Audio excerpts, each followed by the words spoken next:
दोस्तों हमारा ये प्रश्न है, ये तीन प्रतिरोध जो है हमारे इस चित्र में दिए हुए हैं, इस परिपथ में दिए हुए हैं। हमें क्या निकालना है? परिपथ का कुल प्रतिरोध और परिपथ में कुल धारा। तो ये निकालने के लिए सबसे पहले हमें इस परिपथ का प्रतिरोध निकालना पड़ेगा। टोटल प्रतिरोध कितना होगा? अब प्रतिरोध निकालने के दो सूत्र होते हैं हमारे। पहला होता है श्रेणी क्रम का, R बराबर R1 plus R2 plus R3। एक सूत्र तो हमारा ये होता है श्रेणी क्रम का, और दूसरा होता है समांतर क्रम का, 1/R equal to 1/R1 plus 1/R2 plus 1/R3।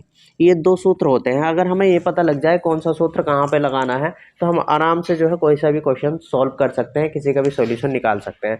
अब पता कैसे चलेगा श्रेणी क्रम में कौन सा परिपथ है, समांतर क्रम में कौन सा परिपथ है? अगर करंट तुम्हारा एक ही तार में चल रहा है तो श्रेणी क्रम है, ठीक है। और करंट अगर तुम्हारा कई तार में डिवाइड हो गया, बट गया, तो जो है समांतर क्रम। तो यहाँ पे देखते हैं करंट हमारा एक तार में है या कई तारों में बट गया है। तो देखिए ये 9 वोल्ट की बैटरी लगा रखी है, प्लस सिरा होता है, ये माइनस सिरा होता है। करंट जो चलता है प्लस से माइनस की तरफ को चलता है, ठीक है। पहले हम परिपथ पर नज़र डालेंगे। यहाँ से प्लस से चला, ये बटन है ऑन ऑफ की है, इससे कोई फ़र्क नहीं पड़ता, ये ऑन है इस समय। प्लस से चला और ये जो है माइनस की तरफ को आ गया। अब यहाँ से चला इस तार में, तो देखिए एक ही तार में करंट चल रहा है, कहीं बटा तो नहीं है। तो इसका मतलब ये तीनों जो प्रतिरोध हमारे लगे हुए हैं ये कौन से क्रम में है? श्रेणी क्रम में है। तो इतना क्लियर हो गया, श्रेणी क्रम का सूत्र लगा देंगे। तो अब इसका तुल्य प्रतिरोध निकालने के लिए हम हल करते हैं। हल में हम डाल देंगे श्रेणी क्रम के लिए, श्रेणी क्रम में हमें पता है श्रेणी क्रम में क्या होता है हमारा, R बराबर R1 plus R2 plus R3। अगर ये तीन प्रतिरोध हैं तो R1 R2 R3, ठीक है। ये R1 हो गया, ये R2 हो गया और ये R3, ठीक है। 4 होते हैं तो यहाँ पर R4 बढ़ जाता, 5 होते हैं तो इसी तरह से आप सूत्र को बढ़ा सकते हैं। तो R इक्वल टू कितना आ गया हमारा, R1 की वैल्यू कितनी है, 4 ओम, प्लस R2 की वैल्यू कितनी है, 6 ओम, प्लस R3 की वैल्यू कितनी है, 8 ओम, ठीक है। अब इन तीनों को जोड़ लेंगे। R बराबर 6 4 10 और 8 कितना हो गया, 18 ओम। तो R का मान कितना हो गया हमारा, 18 ओम आ गया। तो इसका मतलब परिपथ का कुल प्रतिरोध कितना आ गया, 18 ओम आ गया। तो ये पहला पार्ट हमारा क्या जो है हल हो गया। 3 नंबर में बोर्ड एग्जाम में पूछा जाता है। अब क्या निकालना, दूसरा परिपथ में कुल धारा। तो परिपथ में कुल धारा निकालेंगे तो कैसे निकालेंगे, ओम का नियम लगा देंगे, B इक्वल टू IR, ओम के नियम से।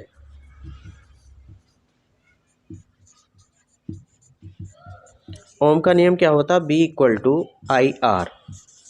इसकी मैंने ट्रिक भी बताई थी आपको एक वीडियो में, बीर से याद रखना, बीर से, BIR, बीर। बीर से तुम्हें ओम का नियम याद आ जाएगा। B होती वोल्टेज, कितने वोल्ट की बैटरी, कितना विभवांतर है, 9 वोल्ट की बैटरी हमने लगा रखी है, तो यहाँ पे हमने 9 वोल्ट लगा दिया। I धारा का मान हमें निकालना है, और R परिपथ का पूरा प्रतिरोध, पूरा हमने ये निकाला है 18, ठीक है, 18 ओम। अब ये 18 बटे में चला जाएगा तो ये हो जाएगा 9 बटे 18 बराबर I। इधर कर देता हूँ, 9 का ना 9, 9 दूनी 18, तो कितना आ गया, 1 बटे 2 बराबर I। सीधा करके लिख देते हैं, I बराबर 1 बटे 2, 1 को 2 से भाग करेंगे तो ये आ जाएगा 0.5 एम्पियर। तो ये हमारा विद्युत धारा आ गई। विद्युत धारा का मान हमेशा पॉइंटों में देना, ये बात आप याद रखेंगे तो कितना आसान है।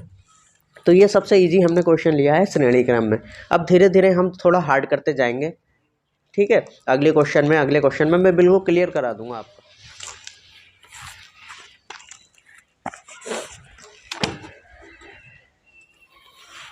देखिए दोस्तों, अगला प्रश्न है हमारा, 2 ओम, 4 ओम, 6 ओम के 3 प्रतिरोध हैं, ये इसने बांध रखे हैं परिपथ में। ये 6 वोल्ट की बैटरी लगी हुई है, ठीक है। क्या मालूम कर रहा है, परिपथ का कुल प्रतिरोध और परिपथ में प्रवाहित कुल धारा। हर क्वेश्चन में ये दो ही चीज़ें मालूम करता है अधिकतर, ठीक है। तो सबसे पहले मैंने आपको पिछली बार वीडियो में भी बताया था दोस्तों, हमारा ये प्रश्न है परिपथ का क्या निकालना है, परिपथ का कुल प्रतिरोध निकालना है और परिपथ में कुल धारा का मान निकालना है। तो सबसे पहले मैंने पिछले सवाल में भी बताया था कि सबसे पहले हम ये देखते हैं कि प्रतिरोध श्रेणी क्रम में है या समांतर क्रम में है। अब श्रेणी क्रम की पहचान क्या करेंगे, दो सूत्र हमारे पास होते हैं। श्रेणी क्रम का सूत्र होता है R equal to R1 plus R2 plus R3, और समांतर क्रम का सूत्र होता है 1/R equal to 1/R1 plus 1/R2 plus 1/R3। बस इसी में कन्फ्यूजन होता है। हमें ये देखना है सूत्र हमारा लगेगा तो लगेगा कौन सा दोनों में से तुल्य प्रतिरोध निकालने का। तो इसका पता चलता है करंट से। करंट अगर कई तारों में बढ़ गया तो समझ लो समांतर क्रम का है, और एक तार में चल गया है तो श्रेणी क्रम का है। अब यहाँ से करंट हमारा चला प्लस से माइनस की तरफ, कोई देखिए ये एक तार में आया, अब यहाँ से 3 तारों में बढ़ गया। अब 3 तारों में बढ़ गया तो 3 तारों में ये जो भी उपकरण लगा रखे हैं, बल्ब हो, विद्युत प्रेस हो, कुछ भी है, ये तीनों जो है समांतर क्रम में आ गए, और समांतर क्रम में है ये तीनों चीज़ें, तो समांतर क्रम का सूत्र लगेगा। क्लियर हो गया। अगर ये एक ही तार में बंधे हुए होते हैं तो श्रेणी क्रम का सूत्र लगता। तो यहाँ पे ये तीनों क्या हैं, समांतर क्रम में है। एक बार और समझ लो, क्योंकि करंट यहाँ से गया प्लस से माइनस की तरफ को, प्लस का करंट 3 भागों में बढ़ गया। ये एक तार से 3 तार हो गए, 3 तार हो गए तो तीनों तारों में जो चीज़ें बंधी हुई हैं, जो भी चीज़ें हमने लगा रखी हैं, वो समांतर क्रम में होती हैं। तो कौन सा क्रम है यहाँ पे, समांतर क्रम। तो हल करेंगे तो पहले हम हेडिंग डाल देते हैं समांतर क्रम में।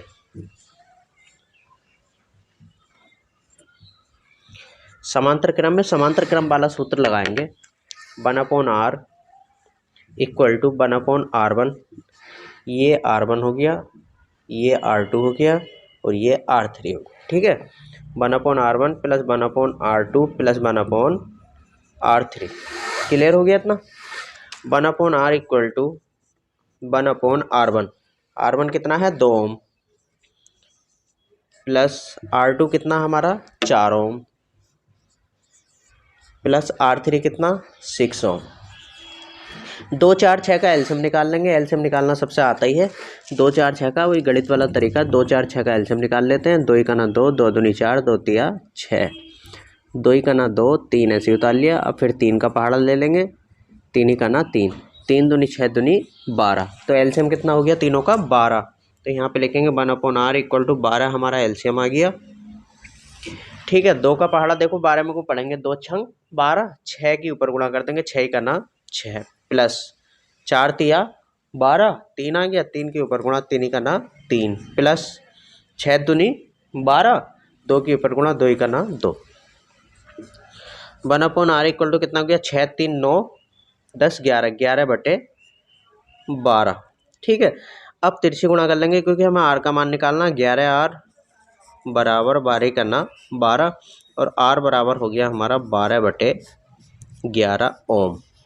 ठीक है, ये पूरे परिपथ का प्रतिरोध आ गया।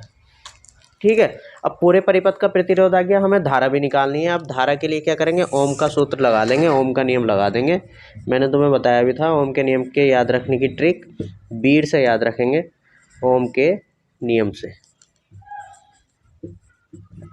कि धारा निकालने के लिए ओम का नियम ही लगेगा, बी बराबर आई आर। बीरा से याद रखेंगे, बीड से।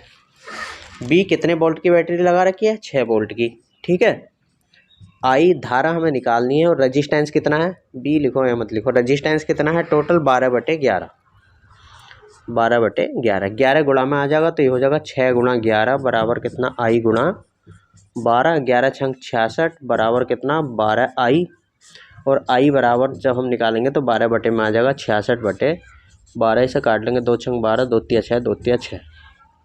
आई बराबर देखो पॉइंटों में देते हैं आई का मान हमेशा, 6 पंजे 30, पॉइंट लगा के 0 बढ़ जाएगा, 6 पंजे 30, 5.5 एम्पियर हमारा करंट आ गया। ठीक है, तो एक हमने श्रेणी क्रम का सवाल करा है, एक हमने समांतर क्रम का करा है। अब हम तीसरा सवाल ऐसा लेंगे जिसमें दोनों क्रम हो, श्रेणी क्रम भी हो और समांतर क्रम भी हो। ठीक है, तो बड़े आसानी से हम एक एक स्टेप। दोस्तों तीसरा सवाल है हमारा, ये परिपथ है। परिपथ का कुल प्रतिरोध हमें निकालना है, परिपथ में प्रवाहित कुल धारा हमें निकालनी है। हमने तीसरा क्वेश्चन ऐसा लिया है कि इसमें श्रेणी क्रम भी है और समांतर क्रम भी है। अब पता कैसे लगेगा कि इसमें श्रेणी क्रम कहाँ है और समांतर क्रम कहाँ है। अब यहाँ से चलते, जैसा कि हमें पता ही है हमारे पास 2 सूत्र होते हैं। श्रेणी क्रम का r बराबर r1 plus r2 plus r3, और समांतर क्रम का होता है 1/r equal to 1/r1 plus 1/r2 plus 1/r3। ये तो अपने दिमाग में फिट कर लो ये 2 सूत्र। अब हमें पता है करंट जो चलता है प्लस सिरे से माइनस सिरे की तरफ को चलता है। इन्होंने निशान भी लगा रखे, तो यहाँ से करंट चला। ठीक है, यहाँ से करंट चला, एक ही तार में चल गया। ठीक है, यहाँ तक एक तार में आ गया। अब यहाँ से 3 तारों में बट गया करंट, तो ये 3 तारों में जो चीज़ें बांध रखी हैं हमने, ये 3 तारों में जो चीज़ें लगी हुई हैं, ये तीनों ये समांतर क्रम में है। तो पहले हम इन तीनों का ही समांतर क्रम निकालेंगे। ठीक है, तीनों का जब समांतर क्रम निकाल लेंगे तब ये तीनों तार क्या हो जाएंगे, तीनों तार को ये मान लो समांतर क्रम निकालेंगे तो तीनों तार एक जगह आ जाएंगे। तीन चीज़ें हैं, ये तीन चीज़ों से एक चीज़ बन जाएगी जो भी बनती है, तीनों को इस तरह से ऐड देंगे। अब ये तीनों से एक चीज़ बन जाएगी तो ये पहले बंधा हुआ है तो ये यहाँ पे आ जाएगा, तो दोनों का क्या आ जाएगा, श्रेणी क्रम आ जाएगा। इन तीनों के आंसर का, निचोड़ का और इसका क्या आ जाएगा, श्रेणी क्रम आ जाएगा। ये ऐसा समझ लीजिए इन तीनों को हम एक साथ अमेट देंगे। जब तीनों को एक साथ अमेट देंगे मतलब तीनों का आंसर एक साथ निकाल देंगे तो ये इस तरह से बन जाएंगे। अब ये पिछले वाले के साथ क्या आ जाएंगे, श्रेणी क्रम में आ जाएंगे, फिर हमारा परिपथ इस तरह से हो जाएगा। ठीक है, तो हम क्यों ना तीनों पे ही काम करते हैं, पहले हम समांतर क्रम में लेते हैं। पहले हमने हेडिंग डाल दिया समांतर क्रम में।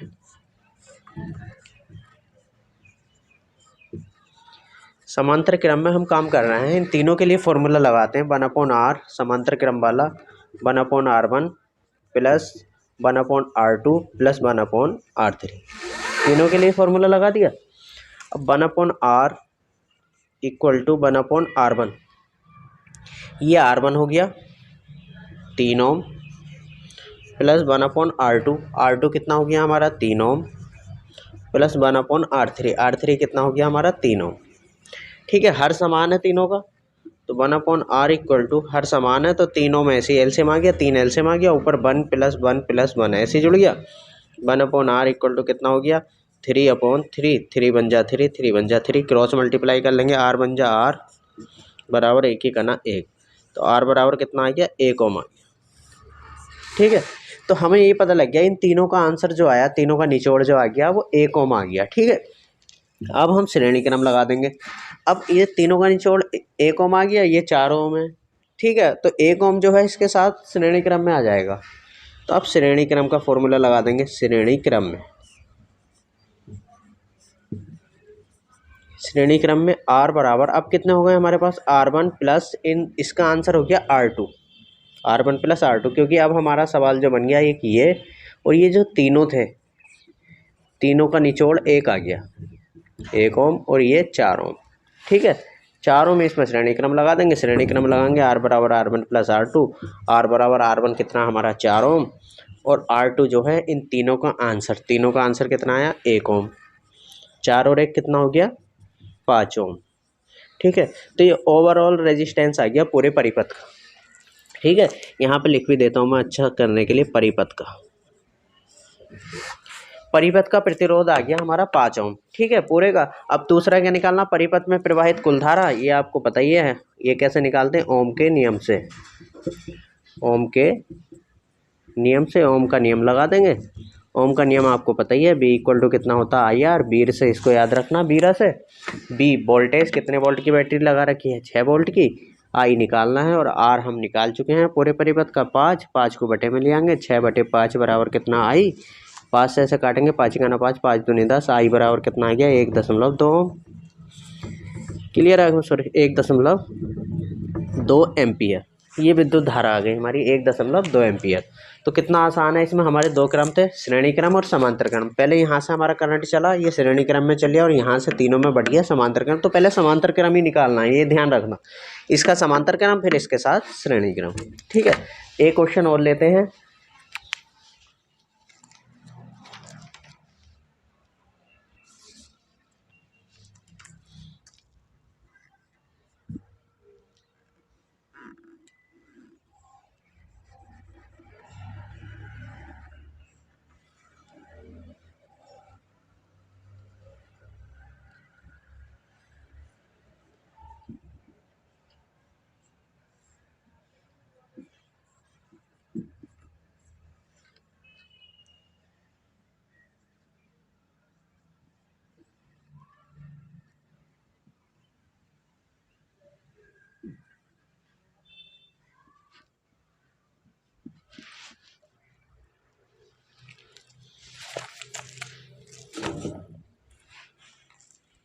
देखिए दोस्तों, अगला हमारा परिपथ है ये। दोस्तों अगला हमारा प्रश्न है, परिपथ का कुल प्रतिरोध निकालना है, परिपथ में प्रवाहित कुल धारा निकालनी है। अब सबसे पहले हम ये देखेंगे, 2 सूत्र हमारे पास होते हैं, जैसा कि पिछली वीडियो में भी हमने बताया है, पिछले सवालों में भी, r इक्वल टू कितना होता है r1 plus r2 plus R3 ये श्रेणी क्रम का सूत्र होता है और ये होता है समांतर क्रम का 1/r बराबर 1/r1 plus 1/r2 plus 1/r3। अब हमें देखना होता है ये सूत्र लगाना कहाँ है, ये मेन चीज़ इसमें होती है, कहाँ पे हमें ये सूत्र अप्लाई करना है। तो हम यहाँ से करंट से हमें पता लगता है क्या इसमें हो रहा है। करंट हमें पता है प्लस से माइनस की तरफ को चलता है। अब ये देखिए करंट यहाँ से चला, ठीक है, यहाँ तक तो एक ही तार में है, अब यहाँ से दो तारों में बट गया, दो तारों में बट गया, तो इसका मतलब इस वाले तार में जो चीज़ें बंधी होंगी और इस वाले तार में जो चीज़ें बंधी होंगी, जो भी चीज़ें आपने लगा रखी हैं, ये समांतर क्रम में है। इतना तो क्लियर हो गया, ये वाला तार और ये वाला तार समांतर क्रम में है, ठीक है। अब हम इस वाले तार में चलते हैं। अब इस वाले तार में भी दो चीज़ें बंधी हुई हैं, तो पहले इन दोनों का क्या निकालेंगे, श्रेणी क्रम। अब नीचे वाले तार में भी दो चीज़ें बंधी हुई हैं, तो नीचे वालों का भी श्रेणी क्रम निकाल लेंगे। इनमें अप्लाई कर देंगे R बराबर R1 प्लस R2, इनका आंसर निकाल लेंगे। R बराबर R1 प्लस R2, इनका आंसर निकाल लेंगे। और दोनों का जो आंसर होगा वो कौन से क्रम में होगा, समांतर क्रम में होगा। तो इसमें कितने क्रम है, कुल मिला के 3 क्रम है। पहला श्रेणी क्रम, दूसरा श्रेणी क्रम और फिर दोनों का समांतर क्रम, ठीक है। तो हम हल करते हैं इसको। पहला श्रेणी क्रम, हेडिंग डाल देंगे पहला श्रेणी क्रम, पहला श्रेणी क्रम। इन दोनों का श्रेणी क्रम निकालते हैं। R बराबर R1 प्लस R2, R बराबर R1 कितना है 10 ओम प्लस R2 कितना है 20 ओम, 20 और 10 कितना हो गया 30 ओम हो गया, ठीक है। इन दोनों का आंसर निकल गया, तो मतलब ये दोनों जो है एक बन गए, क्लियर। अब इन दोनों का आंसर निकालते हैं, तो हेडिंग डालेंगे दूसरा श्रेणी क्रम, दूसरा श्रेणी क्रम। अब दूसरा श्रेणी क्रम लगा रहे हैं, दूसरा श्रेणी क्रम R बराबर R1 प्लस R2। अब R1 ये बन जाएगा, R2 ये बन जाएगा। R बराबर R1 प्लस R2, R बराबर R1 कितना 20 ओम प्लस R2 कितना 5 ओम, 20 और 5 25 ओम। अब हमने क्या करा, इसका भी श्रेणी निकाल लिया, इसका तो बन गया हमारा 30 ओम, इन दोनों का श्रेणी निकाला, इन दोनों का बन गया हमारा 25 ओम, इन दोनों का 30 ओम और इन दोनों का 25 ओम, ठीक है। अब ये दोनों एक बन गए। अब हमारा परिपथ ये शेप में आ गया, ठीक है। अब इस शेप में आ गया, तो अब दोनों कौन से क्रम में हैं, अलग अलग तारों में हैं, अलग अलग तारों में मतलब समांतर क्रम। तो अब तीसरा क्रम जो इसमें लगेगा वो लगेगा समांतर क्रम, समांतर क्रम में। समांतर क्रम आपको पता ही है क्या सूत्र होता है, 1/r equal to 1/r1 plus 1/r2, क्योंकि दो हैं ये, इसका आंसर और इसका आंसर, इसका आंसर बन जाएगा R1 और इसका आंसर बन जाएगा R2। तो 1/r इक्वल टू हो गया मित्रों 1/r1, R1 कितना 30 ओम प्लस 1/r2, R2 कितना हमारा 25 ओम, ठीक है। 1/r इक्वल टू 25 का और 30 का एलसीएम निकाल लेंगे, 25 का और 30 का एलसीएम 5 के पहाड़े से ले लेते हैं, जिनसे निकालना नहीं आता। 5 छंग 30, 5 पंजे 25, 2 से ले लेते हैं, 2 तिया 6, 5 ऐसे उतार लिया, 3 ही गना 3, 5 ऐसे उतार लिया। फिर 5 के पहाड़ा ले लेते हैं, 5 ही गना 5, 5 तिया 15, 15 दूनी 30, 30 पंजे कितना 150, 150 हमारा एलसीएम आ गया, ठीक है। 150 एलसीएम आ गया। 30 का पहाड़ा इसमें को पढ़ेंगे तो कितनी बार 5 बार, तो 5 ही गना 5। अब 25 छंग 150 होते हैं 6 इस पर, तो ये हो गया 1/r इक्वल टू 6 5 11 बटे 150।